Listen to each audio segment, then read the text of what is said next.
Greetings comic lovers and welcome back to Casually Comics, the channel where we chat all things comics, reviews of comics new and old, to history to anecdotes to really wherever our whims take us. Lian Harper lives. This news that has been met with a variety of reactions. From elation to, yay, do I need to start reading DC again? Hashtag justice for Lian. But also there has been, yay, but not like this, to, no thank you, to, who? So let's talk. Who is Lian Harper? How/why/where did she return? And why are some people ecstatic about it and some less so? We have a mission today. Questions to answer. But before we get started, I'm Sasha, and if you're enjoying this content, you know what to do. Hit that like button, hit the subscribe button. Join us on this comic book journey. If you're feeling so inclined, hit that join button down there next to the subscribe button to help us produce more content and just follow some more whims, so we can answer even more random comic book questions like this one. It's Lian time. Lian Harper debuted in 1986 in the New Teen Titans number 21. This is from volume 2. She was created by Marv Wolfman and Eduardo Barreto. Volume 2 means this is the second time they launched the New Teen Titans. The first was in 1980, the second in 1984. 2 runs. Now if one does a quick cursory search on Lian, she doesn't seem to be too big of a deal. But that's where wikis and blurbs online can be deceiving. Lian Harper was/is the daughter of Roy Harper, former Green Arrow sidekick Speedy, then Arsenal, sometimes Red Arrow, mostly Arsenal, and her mother was the villainous Cheshire. The cover of the issue where she first appears is hyping this up hard. Who is the father of Cheshire's child? Only a question mark? That warranted an interrobang in my opinion. Also, the question is answered instantly on the first page. There is build up in the issues prior. Roy, you don't know how long I've waited for this moment. You fathered our child and left me. Only later did I learn you worked for your government, that you were assigned to track me down. I didn't turn you in, Jade. I couldn't. I loved you, even though I didn't want to. I never knew about a child.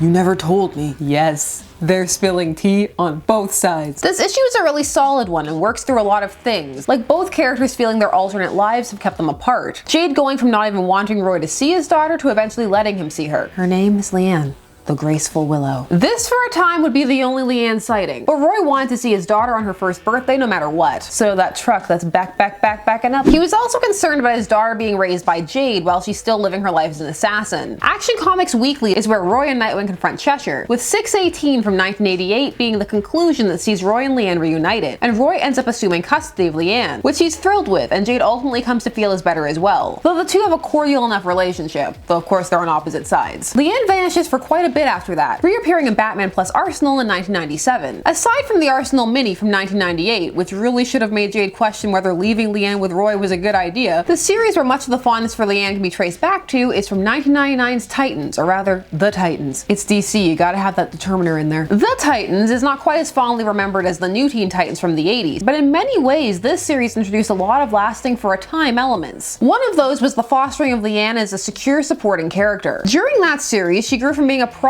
or plot point for her father or mother in terms of their growth, and instead began to be a character in her own right. She had plots that dealt specifically with her, such as getting nannies and who was looking after her, and her little child observations about her environment. One of her nannies was actually Rose Wilson, aka Ravager. There's a whole really solid good Rose arc before they dived hard into she's gonna go mad like her father and gouge her own eye out. Lian came to feel like a part of the Titans, in a manner that echoed mascots of times past. She was a cute kid and people didn't mind having her around. She added an element of humanity to the proceedings. Of course, this was before the era where civilian side characters fell out of favor. However, whether or not one had strong feelings about her, most remembered her fondly. From there, she would be used sparingly, and most likely she wouldn't have quite as firm and devoted a following were it not for how she was killed. Yes, killed. Where? Cry for justice. There's a lot of complaints against this series, but this one, The Death of Lian, could arguably be viewed as the biggest. This series has come up before on this channel for that threesome moment that launched a battle between series author James Robinson and Birds of Prey author Gail Simone. Cry for Justice was a 7-issue miniseries released in 2009, surrounding the idea that after Final Crisis, heroes needed to be more proactive. You know, the Minority Report argument, or the later infamous Civil War II argument over at Marvel. Lian died in the final issue of this mini, killed when part of Star City was destroyed, and it's devastating and just felt gratuitous and vicious. It was a catalyst for character moments that could easily have been achieved without it. For example, Green Arrow killing Prometheus, or Roy relapsing. It led to quite a bit of outrage and questions about the medium of comics in general. Were they becoming too brutal, too harsh? Where had the fun gone? And to add insult to injury, Lian stayed dead. While many characters walked off an explosion like another Tuesday, Lian seemed gone for good. She appeared again in Convergence, but most of those were just stories to showcase elements of the pre-New 52 status quo which had begun in in 2011 that fans had missed. In Rebirth, at the start of it, there was no sign of her, and she still seemed to be lost. And fans still asked, where's Lian? Well, those who knew of her, for it must be noted that at this point, much time had passed. Some felt the passion over her death and the injustice of it lessen, or many were now entering comics at these new jumping on points who were unaware of her, or didn't have a strong attachment to this past canon. So it was a surprise when Lian Harper suddenly reappeared, and in such a way that she'd actually been there before for a little while, but it just hadn't been established who she was. So let's first hop into our in-canon reveal, which is upon us courtesy of Dark Knight's Death Metal, which ran from 2020 to early 2021. In it, Wonder Woman brought about the Omniverse, a space where all canons exist. It's not clear if everything is in continuity though, which is basically a get out of jail free card / pick which canons you want to work with. Choose what you want, but don't think about it too hard because there are certain events that can't possibly coincide. They say that it means everything matters, to which some counter so nothing does. It's still unfolding. We'll see where this experiment goes. Time of recording. Maybe I'll end up like 0 hour in hyper time. That was the thing that happened. So Lian was officially named in DC Festival of Heroes, the Asian Superhero Celebration 1. Her story was called Masks and was written by Ram V, with art by Audrey Mock. The colors were by Jordi Belair, who is everywhere. We've seen her work multiple times on this channel. The story follows a character named Shoes, who doesn't remember much of her childhood. What she does have is a recurring dream of a woman in a Cheshire mask. This woman carries her to a church and leaves her on the steps. These days I ask myself what kind of person she was behind the mask. Is that who I'm supposed to be? Shoes lives in Alleytown, the portion of Gotham protected by Catwoman. She decides to don a mask and try her hand at crime fighting. It does not go well and she ends up being saved by Catwoman, who it is revealed she has a personal relationship with, only it's not too much of a reveal if you've been following Catwoman and Future State. More on that in a minute. Is that your mask?